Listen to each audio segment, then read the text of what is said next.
This is The Download from Sounds Profitable, the most important news from this week and why it matters to people in the business of podcasting.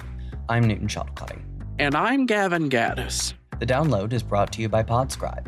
Find out more at podscribe.com. This week, a look at video and audio-focused podcast audiences.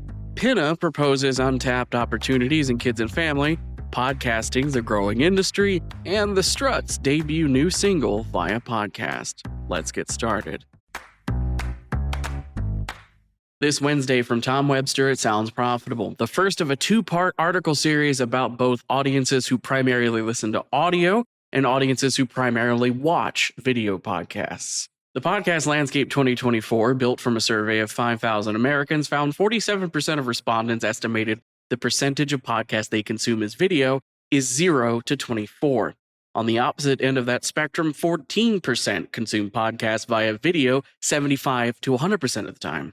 Webster dubs these two extremes of the spectrum audio prime and video prime, and breaks down their respective demographic data to compare and contrast, including age, gender, and years spent listening to podcasts. A quote from the article, quote, "Audio primes are much more likely to have been with podcasting for 3 years or more, and just 7% have discovered podcasts in the last 6 months. This makes total sense to me. Even though there's been a flood of new video podcast content over the last few years, podcast OGs largely had audio available to them until YouTube became such an important player in the space."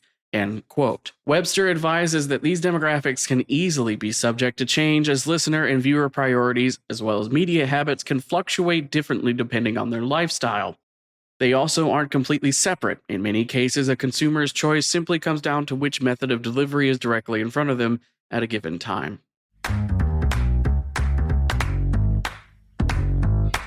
This Tuesday, Pinna, the kids and family division of Realm, partnered with kids podcast Story Pirates to conduct a survey looking into opportunities for brands looking to reach high-earning families via advertising on kids and family podcasts. The survey, conducted over this summer, surveyed over 700 fans of podcasts from Pinna, Story Pirates, Rebel Girls, the Go Kid Go Network, and other similar properties. Of these fans, the primary spot for listening was reportedly on car rides, creating a distraction-free, co-listening space for kids and parents alike. 82% of kids listen to podcasts with their parents no matter the location, and 56% of respondents identified as listening to podcasts for over 3 years. A large proportion of these listeners reported a household income, that's HHI, of $100,000 or more, making kids and family listeners an affluent demographic that could be of particular interest to advertisers. According to the study, quote, "Families primarily discover podcasts by listening to other podcasts, 52%, and through platform homepages, 45%, with recommendations from friends or family, 42%, also playing a significant role." End quote. This confirms a strong interest in screen time-free options for kids' entertainment, with kids and family podcasts taking the lead in filling that niche. Last week, during panels at Advertising Week New York, podcasting industry experts told buyers of the industry's evolution and maturation in recent years. Speakers like SoundStack CRO Rocky Thomas and National Public Media Senior VP of Corporate Sponsorship Scott Davis charted the early ad tech teething troubles of podcasting, as well as current capabilities such as dynamic ad insertion reaching audience verticals in a way that baked in couldn't. A quote from Davis in the article, quote, "The next stage of that is the audience verticals and being able to create different slices of the audience where we can serve ads to truly help an advertiser drill down on what broad audience they really want to reach. That's been a total game change and has made it a modern world of advertising. It's changed everything for us. It also makes it more accessible to a lot of buyers." End quote. From branching out into video delivery to the large deals influencers are closing seemingly every week, advertisers that shied away from podcasting in its infancy due to aforementioned teething troubles might not recognize podcasting's current advertising capabilities.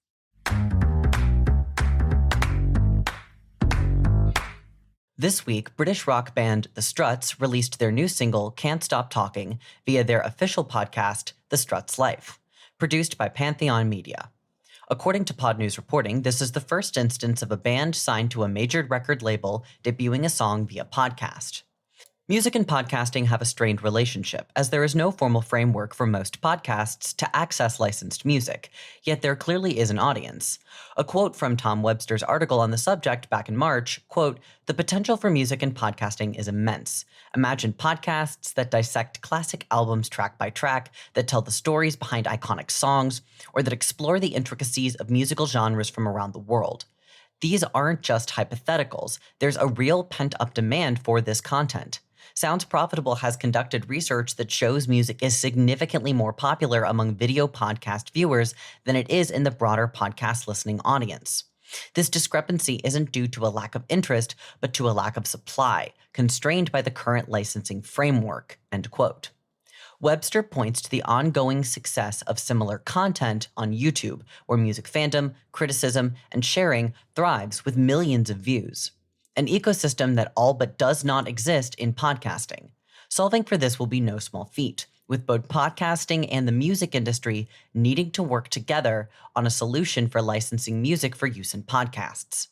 Webster argues the tech to do so exists, the audience demand is undeniable, the ingredients to bring it together exists. All that's needed is a willingness for collaboration and an open mind about rethinking traditional models. To quote Webster again, quote, "In many ways, love for music is what brings us all together, creators, industries, and audiences. It's the universal language that transcends barriers and unites us. By solving the issue of music and podcasting, we're not just opening up new avenues for content and monetization, we're affirming our shared commitment to the power of music to bring us all closer. Let's make that happen," end quote. Finally, it's time for our quick hits. These are articles that didn't quite make the cut for today's episode, but are still worth including in your weekend reading. This week, I've got for you AI and Podcasting Lessons from the ABC's episode title Optimization Pilot by Andrew Davies and Craig McOsker. The Australian Broadcasting Corporation ran an experiment to see if generative AI could help solve podcast discoverability issues by generating episode headlines and show notes. This article covers how that went. Not super well. Next up, Triton Digital's September Australian Podcast Ranker is now available, showing some of the top movers and shakers in the charts. How NFL and Webtoon cracked marketers' most elusive target, Gen Z, by Travis Clark, a deep dive into how advertisers are looking to reach Gen Z consumers through fandom spaces. And finally, Spotify paying audiobook publishers hundreds of millions annually by Sarah Fisher. A look at Spotify's audiobook edition, which recently turned a year old. And that was The Download, brought to you by Sounds Profitable. I know we went through today's stories fast, so be sure to check out the links to every article mentioned right in your podcast listening app or on the download section of soundsprofitable.com. And thank you for sticking with us as we bring you the top stories you might have missed from the past week. I'm Newton Shuttlecotty. And I'm Gavin Gaddis. Our producers are myself, Newton Shuttlecotty, Brian Barletta, and Tom Webster. Special thanks to Spreaker for hosting The Download, and thanks to you for joining us. Robot. Download complete.